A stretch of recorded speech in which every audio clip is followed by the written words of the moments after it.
ত্রয়োদশ জাতীয় সংসদের সংরক্ষিত নারী আসনকে কেন্দ্র করে এক ভয়ঙ্কর ডিজিটাল সহিংসতার রূপ দেখছে বাংলাদেশ, যেখানে হাতিয়ার হিসেবে ব্যবহার করা হচ্ছে এআই বা কৃত্রিম বুদ্ধিমত্তা এবং স্যাটায়ার বা ব্যঙ্গাত্মক পেজগুলোকে।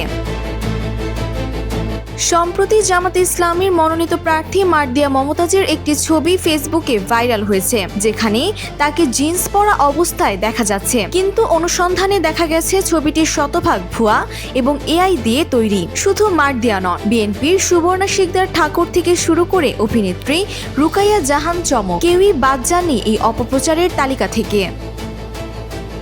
দৈনিক মোল্লার দেশ বা গজব ভিশনের মতো স্যাটায়ার পেজগুলোর ব্যঙ্গাত্মক পোস্টকে আসল খবর হিসেবে প্রচার করে জনমনে বিভ্রান্তি ছড়ানো হচ্ছে। কোথাও প্রার্থীর নামে মিথ্যে বক্তব্য জুড়ে দেওয়া হচ্ছে, আবার কোথাও পুরনো ছবিকে বিকৃত প্রেক্ষাপটে উপস্থাপন করা হচ্ছে। যেমন ছাত্রদল নেত্রী মানসুরা আলমের 2014 সালের একটি ব্যক্তিগত ছবিকে প্রচার করা হয়েছে নিষিদ্ধ ছাত্রলীগের নেতার সাথে তোলা ছবি হিসেবে। ফ্যাক্ট চেকাররা বলছেন এটি একটি কাঠামোগত ডিজিটাল সহিংসতা। উদ্দেশ্য একটাই, চরিত্র হননের মাধ্যমে নারীদের জনপরিসর এবং রাজনীতি থেকে দূরে ঠেলে দেওয়া হচ্ছে।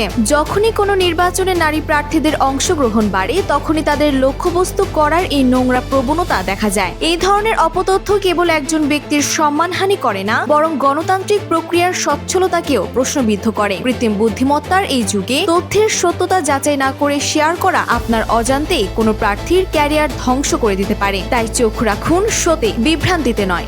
Desk report, Bangladesh bulletin.